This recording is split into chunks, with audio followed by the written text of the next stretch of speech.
Aujourd'hui, le 15e jour du mois de Shevat, connu sous le nom de Tu Bishvat, Tu représente Tet Vav, valeur numérique de 15, que la Gemara nous dit, c'est appelé Rosh Hashanah le Ilanot, le nouvel an pour les arbres. Qu'est-ce que ça veut dire le nouvel an pour les arbres? Eh bien, ce que nous explique dans la Gemara, que en général, la saison de la pluie en Israël termine vers le 15 Shevat.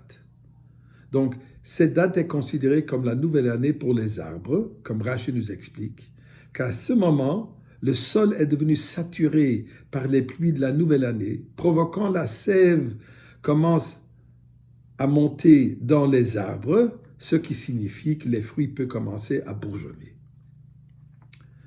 Dans la halakha, ça représente la nouvelle année par rapport aux lois de Maaser, le dîme des produits. Or là, les 3 premières années qu'on n'a pas le droit de consommer les fruits de cet arbre, ainsi que l'année sabbatique et le Shemitah. Donc, elle a des aspects halachiques. Mais à un niveau personnel, à un niveau spirituel, qu'est-ce que ça représente? Puisque nous savons, il y a un passage qui dit « Adam et Sasadeh », l'homme est comparé à l'arbre, donc, et les fruits. Essayons de comprendre un peu qu'est-ce que nous pouvons apprendre.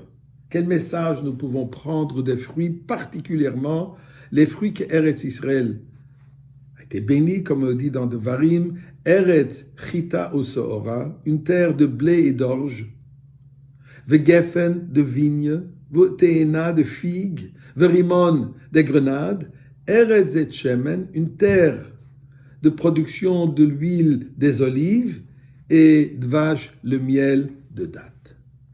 Eh bien, regardons un peu d'abord ce que représente Eretz, la terre. Parce qu'il dit que Eretz Refetzatem. Vous êtes ma terre voulue. Dans la terre, à l'intérieur, caché au plus profond possible, nous avons là-bas les minéraux les plus précieuses. Nous avons les pierres les plus précieuses. Nous retrouvons l'or, l'argent. Bien sûr, aujourd'hui, l'importance de l'huile, l'énergie. Tout cela se trouve dans la terre pour nous dire qu'à l'intérieur de nous, au fin fond de nous, nous avons toutes sortes de trésors. Ce qu'il faut, c'est les dévoiler. Ce qu'il faut, c'est les utiliser dans le service d'Hachem. Comme l'arbre qui grandit, qui pousse, qui donne des fruits, nous aussi, nous devons pousser, grandir et donner des fruits. Fruits qui représentent Torah et Mitzvot. Eh bien, regardons les 7 fruits. Le blé et l'orge sont considérés les aliments de base de la vie. Mais le blé, dans la Gemara, est appelé Machal Adam, la nourriture de l'être humain, et l'orge est considéré Machal Behema, la nourriture de l'animal. Ce qui représente, en premier lieu, nous devons savoir, la base est de servir à Kadosh Baruch Hu avec nos forces, notre nourriture humaine, ce que nous sommes, avec notre âme, avec notre identité. C'est la première chose. Ensuite vient aussi une deuxième étape. Quand on a déjà bien établi notre service à Kadosh Baruch Hu, il faut aussi essayer de transformer la nourriture animale, l'aspect animal que nous avons, la vie animale que nous recherchons, les sujets qui sont comparés à l'animal. Entre parenthèses, l'animal mange l'herbe et beaucoup parmi nous fument l'herbe. Donc il y a une similarité entre l'animal et l'être humain. C'est à ce moment où nous devons transformer, élever aussi le Ma'achal Behema. Et comment est-ce qu'on peut faire tout ça? Dit la Torah la première chose avec les vignes, avec les Geffen. Geffen, Boré, Priya, Geffen, le vin qui représente la Simcha. Avec la joie, on peut tout accomplir. Si on vient avec l'amertume, si on vient avec la difficulté, oh c'est lourd, c'est impossible, on n'y arrivera pas. Avec la Simcha, on arrive à accomplir ce qu'on doit accomplir. Que devons-nous accomplir? Eh bien, l'âme a 3 vêtements, la pensée, la parole et l'action. C'est à travers la pensée, la parole et l'action que l'âme peut se manifester, peut accomplir ce qu'elle a besoin d'accomplir. Torah et mitzvot. Il y a des mitzvot de pensée, il y a des mitzvot de parole et la majorité des mitzvot qui sont dans l'acte.